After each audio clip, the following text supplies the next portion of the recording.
Advent, the first 4 weeks of special attention and expectation before Christmas.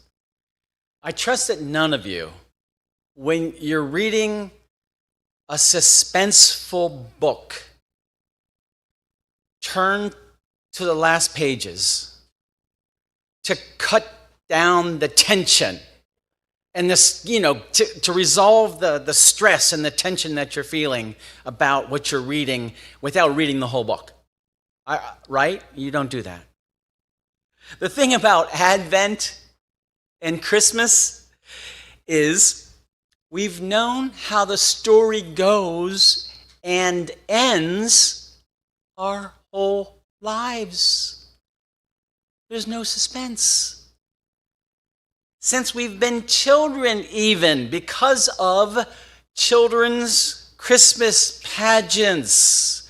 Did this church used to have Christmas pageants? Yeah. Jen, were your kids ever in a Christmas pageant? Jasmine? Okay. And Riley? So, since those times, and the other reason we've just known all this stuff is because of the Christmas presents. I mean, come on. What child could possibly overlook this season knowing each year about all those presents? Even non-Christians celebrate gift giving at this time of the year.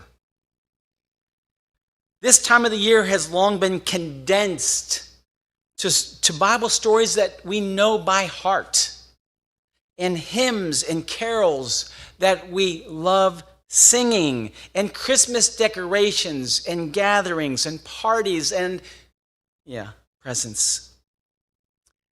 Due to our familiarity with Mary, Joseph, you can list them, right? The shepherds, the kings, even the manger, because, you can finish this sentence, because there was no room in the end. We know all this. And because 'tis the season, now begins with Christmas sales and ads beginning at Halloween instead of when we were young at Thanksgiving. And because of all this, the shocking, transforming nature of Advent, which means arrival, the coming of Christ into the world, has lost much of its rightful, soulful, explosive, impact. It really was explosive. Advent is meant to shock us, to reawaken us to the earth-shaking event that was meant to turn the world upside down for the sake of God's kingdom coming on earth as it is in heaven. And when we see it, even today, it still shocks us, really. When we get a glimpse of God's kingdom on earth as it is in heaven, it blows us away. The first coming of Christ was 2,000 years ago, right? With Jesus as a baby. Then there was a personal one that perhaps has happened in your lives, or that can happen afresh. There are fresh ways of Christ coming into our lives. It's not one and done. And it has to happen, or else it's just a church thing. It's just a habit thing. It's just like we've always done it this way. We've always done this. But when Christ comes into our lives, it changes the story. It changes our trajectory. So there is his first advent, there is the personal advent, and there is the second advent, the second coming of Christ that is part of this season to make all things, all people new. So every advent should include looking forward to his return, which is to know God's amazing grace choose God's will, live in God's presence, and be God's people with whom we're spending time and wherever we are. So how did he first come into the world? Mary's song that Melody read. It's shocking. Come on. You all know the story, but it's still shocking. An unmarried teen. Come on. That's shocking. God coming through an unmarried teen girl. And as a needful baby of all things. What kind of Savior, Messiah? That is not who the Jews expected. But he stayed true to his core because, it's not just the baby Jesus. It's who he became, which is consistent with the vulnerable baby, which is that he was a vulnerable adult. He became a suffering, sacrificial servant to save us and the world on the cross.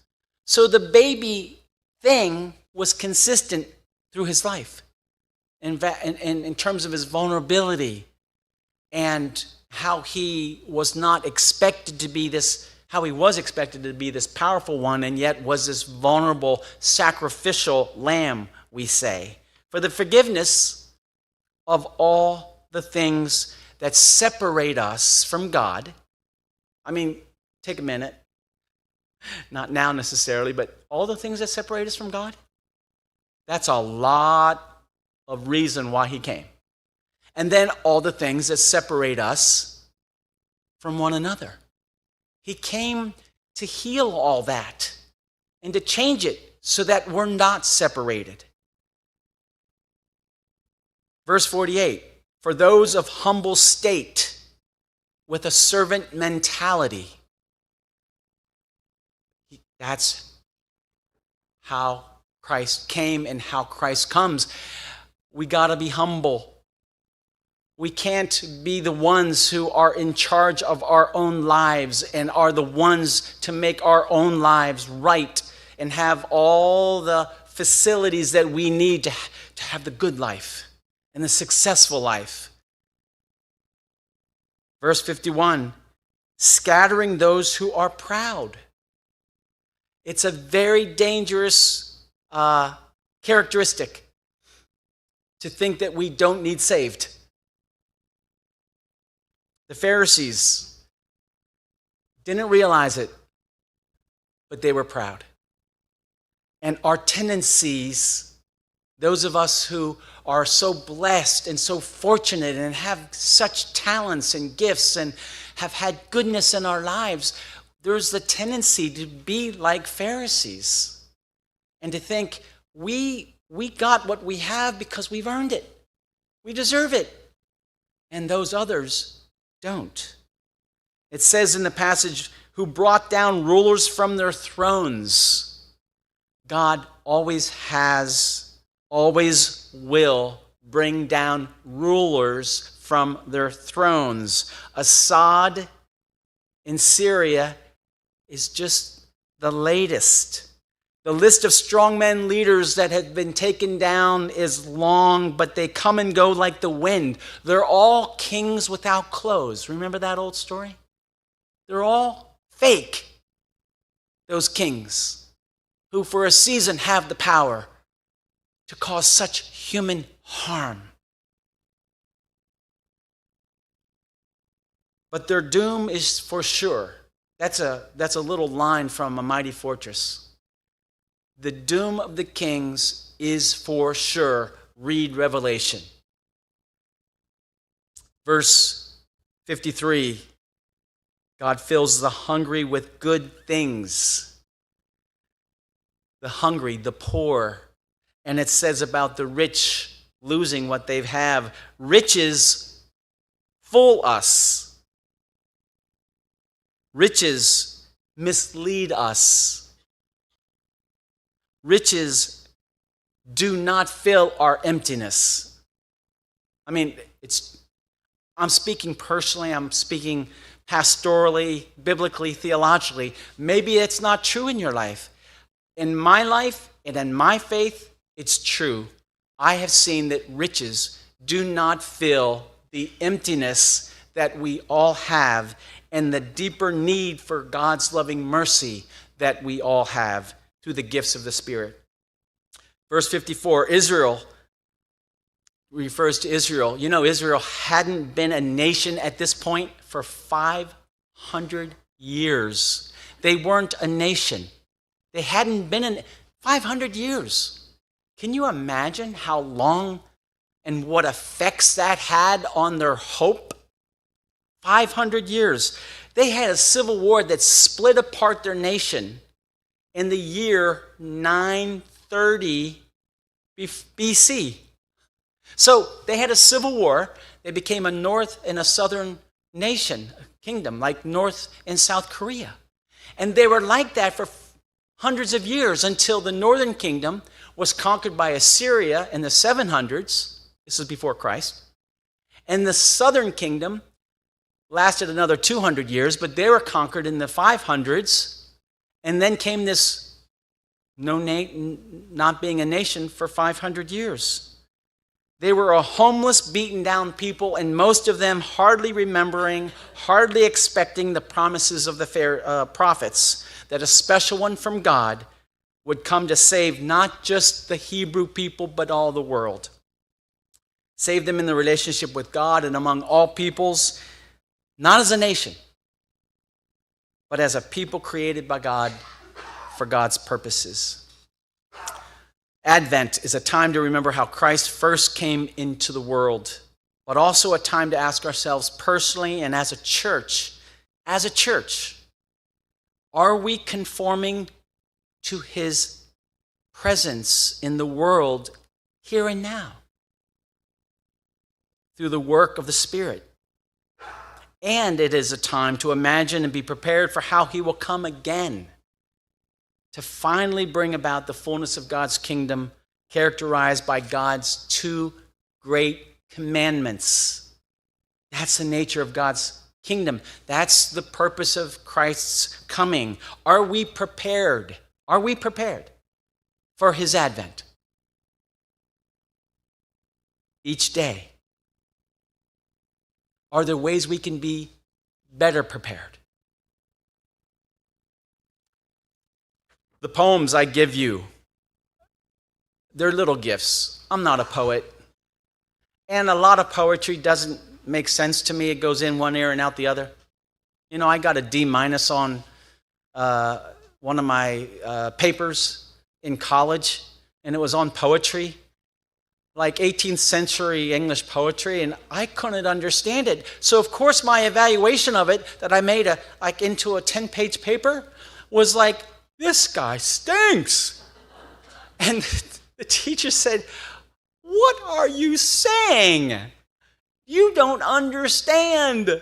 This was a great poet. And then I'm thinking, oh my God, I told my professor that this great English poet stunk. That's how bad it is with my poet. Unlike Tom, who said he looked at the poems today and had them memorized. So I'm going to have Tom come in. No, seriously, I've used these poems so often that Deb, I think they're fresh. I think maybe Deb might even give these poems some credit, but they really speak to the issue. And I want to read them to you because they ask us to expect and to be expectant and to be perpetually ready for Christ's coming. And I think it cuts through all of the stories that we know so well. So first, to listen, to look. Is it all sewn up, my life? Is it at this point so predictable, so orderly, neat, arranged, so right, that I don't consider new ways Christ is trying to come into my life, our lives, our church, our world? Could this be what Jesus meant when he said, listen, those who have ears, look, those who have eyes? Oh God, give us the humbleness of those shepherds who saw the coming of the light, the advent of love. The next poem, Coming of God. Our God is the one who comes to us in a burning bush, an angel's song, a newborn baby. Our God is the one who cannot be found locked in a church, not even in a sanctuary. Our God will be where God will be, with no constraints, no predictability. Our God lives where our God lives, and destruction has no power, and even death cannot stop the living. Our God will be born, God will be born. But there is no place to look for the one who comes to us. When God is ready, God will come, even to a God-forsaken place like a stable in Bethlehem. So we watch that we may be found wherever, whenever God comes. Advent. Jesus' advent, his coming in the gritty problems and difficulties and hardships of our lives. His advent, his coming into the healing that happens in the differences that divide us from one another and our neighbors in need. His advent, his coming on good days and bad days. Jesus coming into hospital rooms and hospice homes and at memorial services. Jesus' advent, his coming into the darkest corners of the world. You know that there are dark corners throughout the world. That's where Jesus is coming. We could expect him to come because he cares for those who are living in darkness. Jesus' advent, his coming for those who are most desperate and without hope. This is his pattern that we saw with Mary from the very beginning and throughout the Gospels in the New Testament. Jesus coming into the lives of those who humble themselves before God and who dedicate their lives in humble service to God and others. Jesus' advent, his coming and seeking every lost sheep on the face of the earth. Think of that. His advent, his coming to seek and to save every lost sheep on the face of the earth. Jesus' advent, his coming to show us grace and to make us gracious. May it be so. Amen.